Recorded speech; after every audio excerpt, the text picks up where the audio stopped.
Welcome to the Evergreen RX, your prescription for living well. Here, we're all about self-exploration, intentionality, and working with our mind, body, and soul for healing and growth. I'm your host, Hayden. I'm in my 20s and in search of connection, fulfillment, and ways to make sense of the world. If you're down, join me as I explore tools to bridge the gap between external reality and our deep inner worlds, discovering our own prescriptions for health, wholeness, and expansion.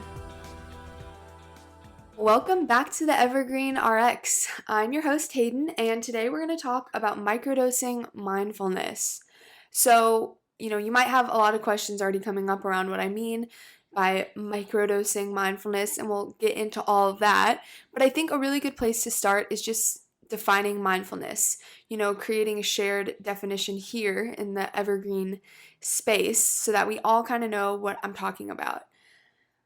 Mindfulness, is an umbrella term for a way of being, and it can include meditation, but it is not synonymous with meditation. I think in the past few years, something that I've noticed is mindfulness and meditation becoming almost interchangeable, when meditation is really a particular activity or tool that can be utilized to achieve greater mindfulness or cultivate more mindfulness.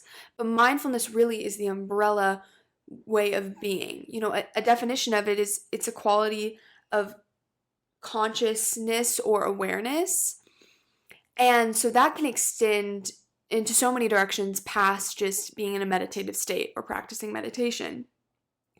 So with mindfulness being this umbrella term and this way of being, this is where the microdosing comes in.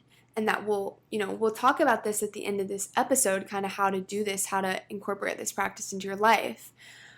But microdosing mindfulness means outside of just the meditation practice, the gorgeous journaling, sitting down, coming in touch with yourself, ritual. Really, what I think where the meat of this practice comes in is the micro moments throughout our day. So that means finding times sprinkled all throughout your day to check in, to come back, to actively, consciously choose what you want to do at that moment and what you need, and creating more and more moments of that throughout your day to continue to cultivate this practice in those micro chunks. It doesn't have to be some long chunk. You don't have to sit down for 30 minutes. The beauty of this is in your ability to microdose and touch in and touch out and continue to come back to it all throughout your day. So, like I said, we're going to get into examples and some real tangible tools towards the later part of this episode, but that's just to lay the foundation a little bit on microdosing. Another facet to mindfulness is that it is the way that we interact or collaborate with time. The state of our being is the way that we interact with time, whatever that may be. Whether you're in a mindful state or not, you are in some way collaborating with time in that state. So what I mean by that is, are you on autopilot or are you awake and conscious to the current moment? When we're on autopilot, typically time can zoom by really fast. We can feel just caught up in every next thing, really just almost survival mode, hopping from one thing to the next. But when we're in this conscious state of awareness,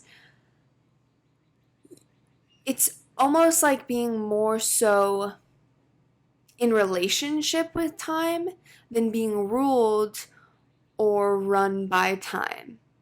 I think that's important to point out because I think that really highlights that definition of mindfulness as a way of being, because the way that we are informs the way that we move throughout the world, the choices we make, actions we take, our behaviors, and our relationship to the world around us. And one of those aspects of the world around us is the aspect of time.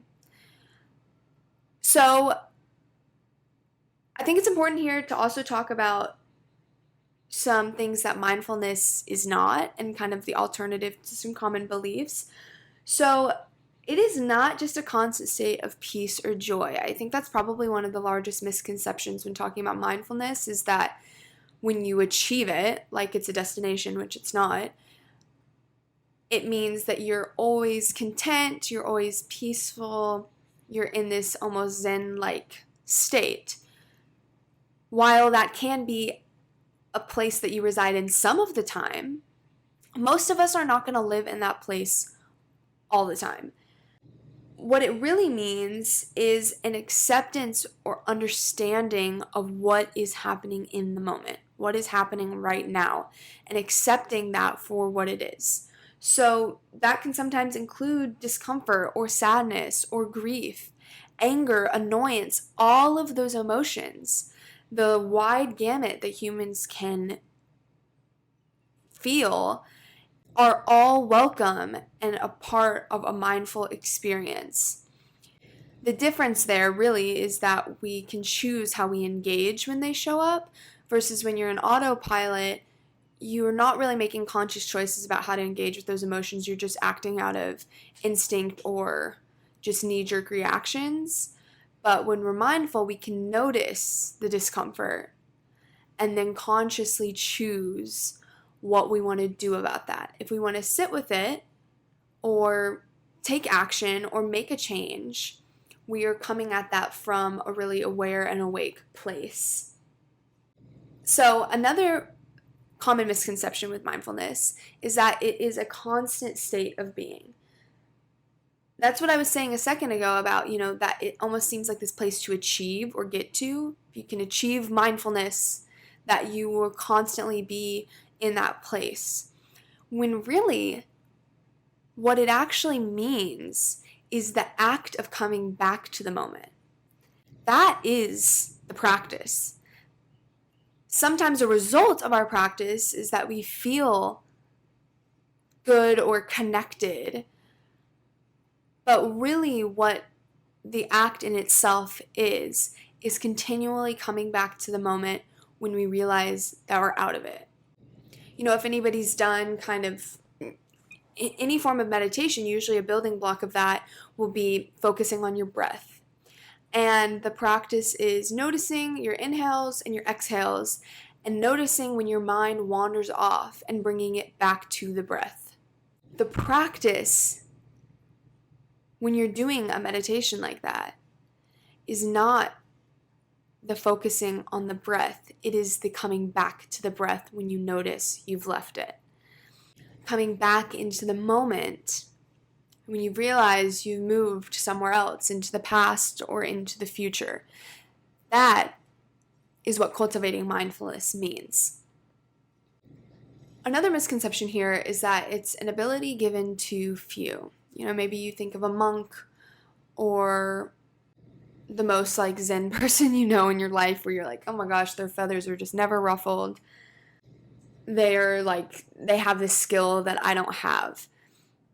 That is not true. We all have this ability to come into contact with the present moment as an innate gift. We're all born with it. But for most of us, there can be a process of relearning or reconnecting with that ability. I know for myself, when I started out with practicing mindfulness, it was extremely hard. So much comes up and it feels almost unnatural, even though it's the most natural state we can be in. The world that we live in now and the way things are structured that are so hectic and busy and distractible is not really built to make mindfulness feel natural to us. Everything in our world sometimes can feel in opposition to it. So coming back to it at the beginning can feel almost foreign. But that doesn't mean that it's something that's not possible for you, because the same way that we were talking about intuition last week, it is an innate ability within all of us. It is not exclusive to any one person.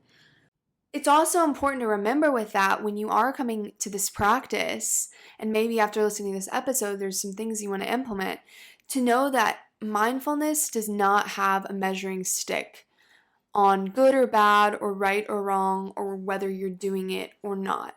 I know a lot of people talk about this, so you've probably already heard it, but I think it's worth reiterating because a common behavior when trying something new is to look to people that are more experienced or have more practice and see their behavior as the marker for how far along you are or how good you're doing or not.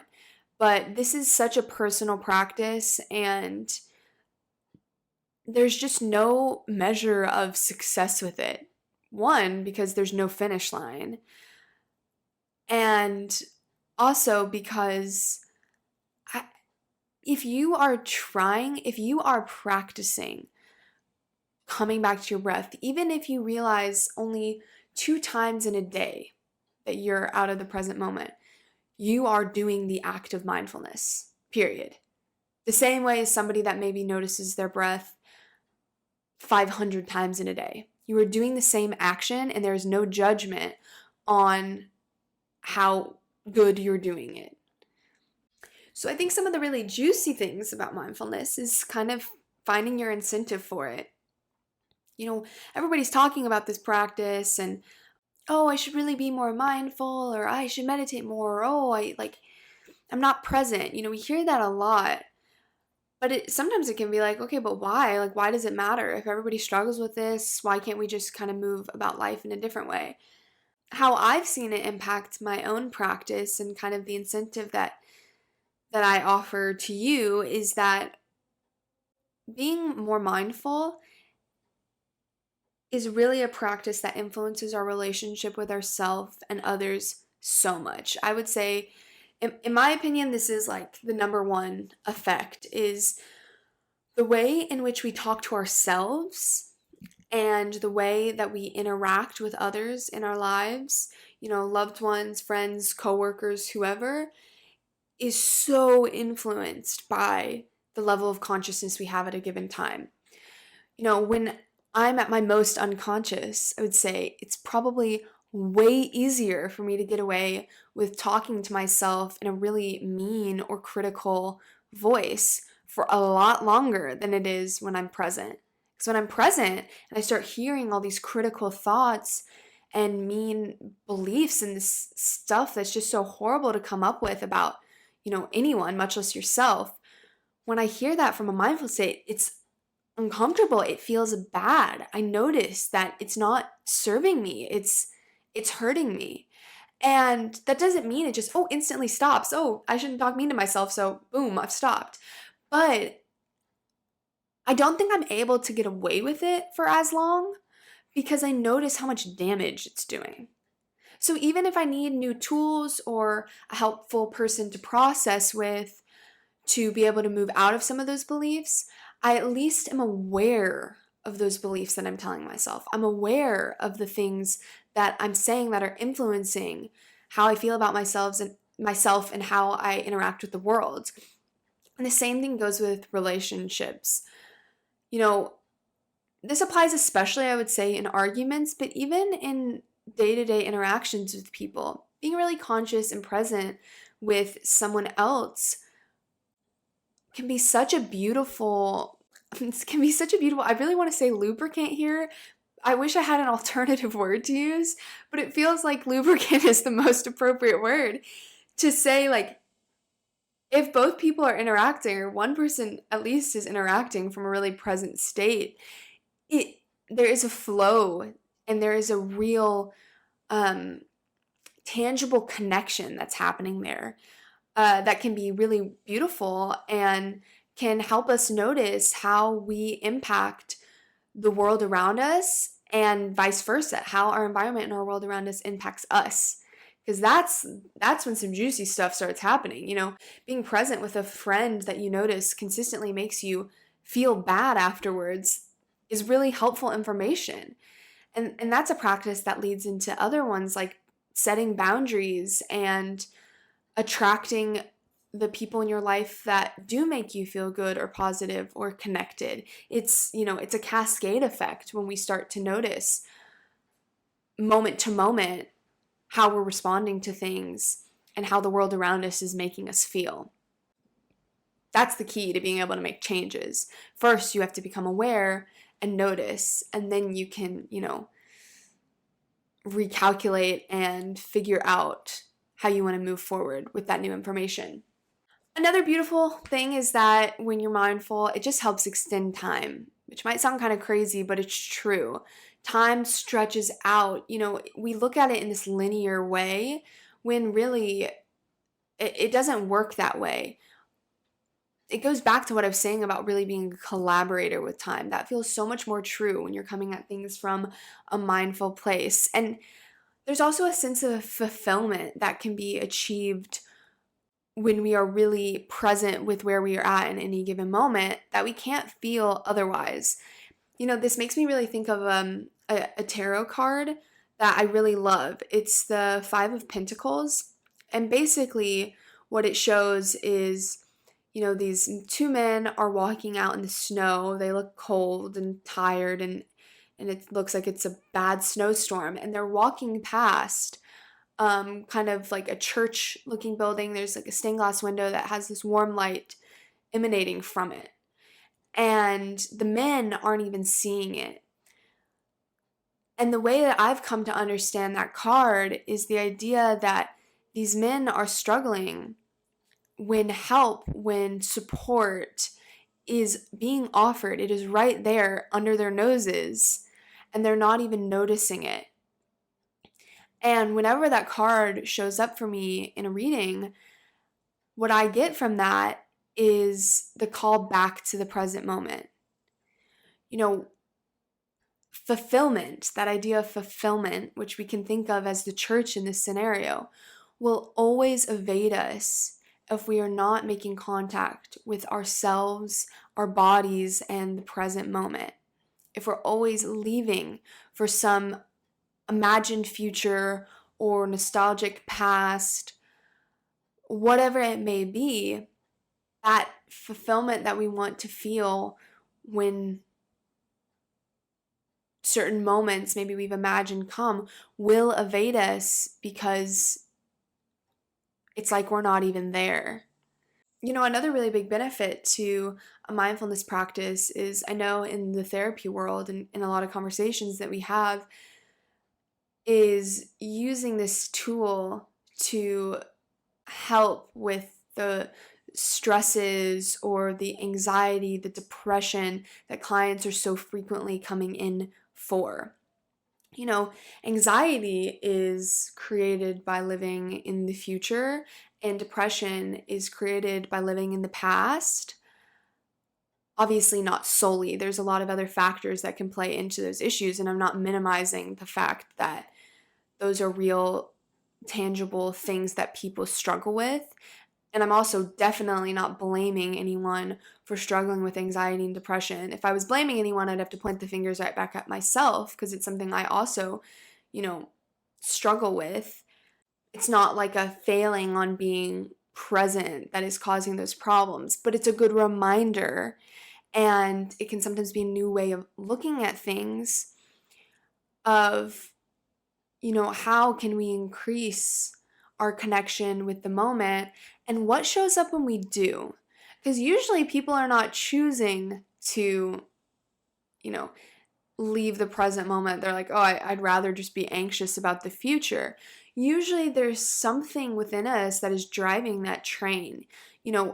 Like I said, when we come into contact with the now as a practice that maybe we have not been exposed to or done a lot of our lives, there can be a lot that comes up around that. It can be really uncomfortable, and things that maybe we'd rather avoid show up because all of a sudden our body and our mind is like, oh, we got our attention, so roll it all out. Let's roll out all the stuff that needs to be healed, or all the things that she doesn't want to think about. And it can be overwhelming. And so it makes sense that we go other places. It makes sense that we wouldn't want to sit with that. But as a part of this, integrated health journey, this idea of creating your prescription for wellness, again, I go back to the concept that all of that is good information. Even just touching back in, dipping your toe into the moment for just a second to see what's there, and open doors into avenues of healing or areas of healing that once we work through, on the other side is really a lot of contentment and beauty and joy and some burdens and baggage that we have been carrying for a really long time we no longer have to carry. And with that, there becomes, greater ease in living in this moment. Kind of in line with all of that is the idea that when we do make this connection, we're able to greater understand what it is that we need, what it is that we're feeling, and also being able to hear some of those subtle intuitive knocks a lot better. So, like in last episode, in episode 2, talking about how intuition comes in these subtle and soft ways that sometimes we can miss if we're not tuned to hearing them. Part of that attunement is getting quiet and being more in the moment so that when they arise, we're there to meet them. We're ready. We're already looking. Our eyes are open. And so when they show up, we can really grab on a lot easier. And I do want to mention that I know sometimes at the beginning of starting to learn more about ourselves, or honestly, not even at the beginning, totally at any point, one of the struggles that comes up with that is really identifying what it is that we're experiencing, differentiating between different feelings, even having a label for different feelings. So I want to say that linked in the description, I'm going to put a feelings wheel image. You may be familiar or not, but a feelings wheel basically is usually a color-coded wheel that has emotions kind of starting with more basic ones, happy, sad, angry in the middle, and then each color section kind of expands out into more and more nuanced as you go up and out of the circle. And that can be a really helpful tool to start utilizing when you are practicing this, because you can just go to that as a resource.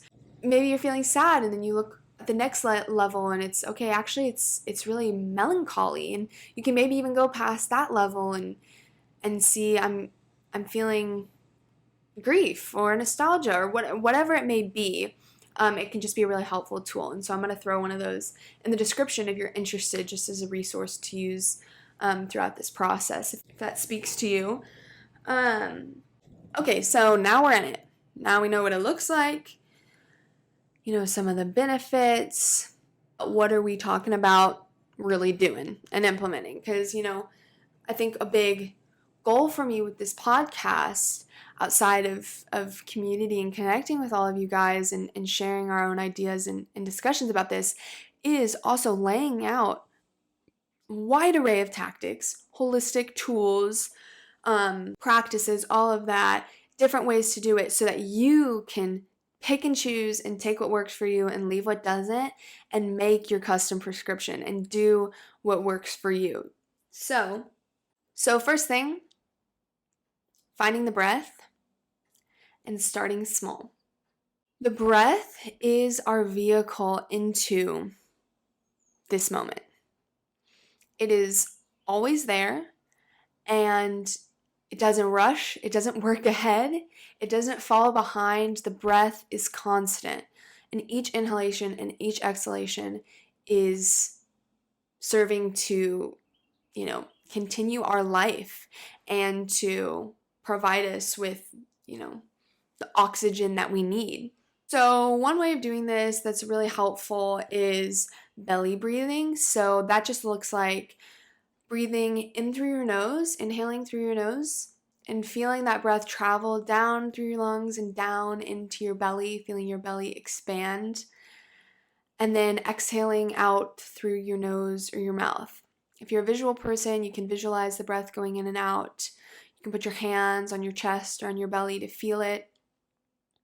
And a helpful tip here is that if you can make the exhalation a little bit longer than your inhalation, that can have more relaxing effects.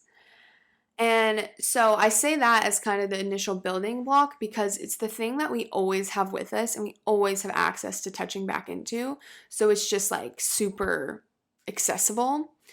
And even if you have 2 seconds and you just think, okay, wait, before I go into this next meeting, I'm going to just belly breathe for 3 breaths and you just focus on that. That's awesome. Next thing is identifying moments that you can start to microdose and alternatives in those moments. So, some moments throughout the day can be when you're getting ready, taking a shower, perhaps, when you're driving, at a stoplight, in a waiting room, during a transition, like getting in and out of the car, when you're running an errand, in between classes or meetings, when you're eating. And you can just start to notice in whatever, scenarios you choose what your default is. So I know for me, with sessions, I have 5-minute breaks in between some of my sessions. And, sometimes I feel pulled to just pull out my phone and look at all my messages or maybe start writing my clinical note or, just really keeping busy. And then that 5 minutes flies by and then the next person's in there. And for my work, being really present and being attentive and listening, I know it's really important to have enough energy and charge in me to be able to provide that fully for each person that I see. So when I use those 5 minutes and I just cram them in with a bunch of default activities, usually I feel a little more frazzled going into the next session. And so I've started to try and practice, stretching or going outside even just for a minute or laying down in that short little window of time that I have.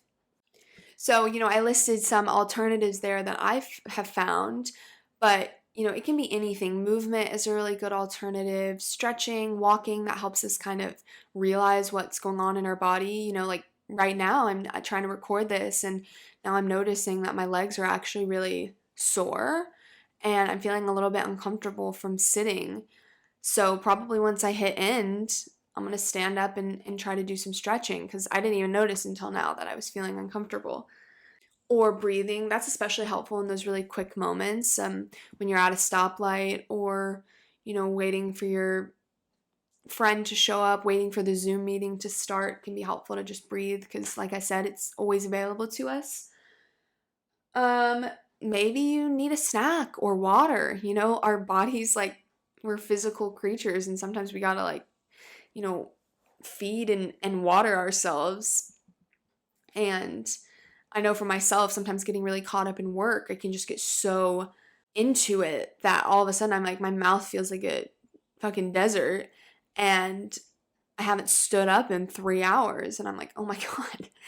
All of a sudden it all rushes back to me and I'm like hangry and frustrated and like things have gone too far because I wasn't even noticing. Looking out a window, that can be really good too if we look at screens a lot.